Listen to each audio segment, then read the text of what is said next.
ജമ്മു കാശ്മീരിലെ പെഹൽഗാം ആക്രമണത്തിന് ഇന്ത്യ നൽകിയ തിരിച്ചടി പാകിസ്ഥാൻ അതിർത്തി കടന്നുള്ള ഭീകരരുടെ കേന്ദ്രങ്ങൾക്ക് നേരെ നടത്തിയ സർജിക്കൽ സ്ട്രൈക്കായ ഓപ്പറേഷൻ സിന്ദൂറിലൂടെയായിരുന്നു.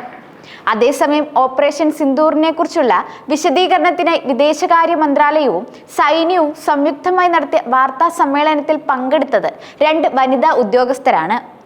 ഇന്ത്യയുടെ വിദേശകാര്യ സെക്രട്ടറി വിക്രം മിശ്രിക്കൊപ്പം വാർത്താ സമ്മേളനത്തിൽ ഓപ്പറേഷൻ സിന്ദൂറിനെ കുറിച്ച് വിശദീകരിക്കാൻ എത്തിയത് വിംഗ് കമാൻഡർ വ്യോമിക സിംഗും കേണൽ സോഫിയ ഖുറേഷിയുമായിരുന്നു.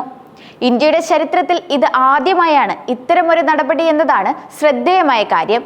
ഇരുവരും സൈന്യത്തിലെ ഉന്നത ഉദ്യോഗസ്ഥർ എന്നതിലുപരി ഇത്രയും നിർണായകമായ ഒരു ഓപ്പറേഷനെ കുറിച്ച് രാജ്യത്തിന് വിശദീകരിച്ചു കൊടുക്കുക എന്ന കടമയാണ് അവർക്ക് സൈന്യം നൽകിയത്.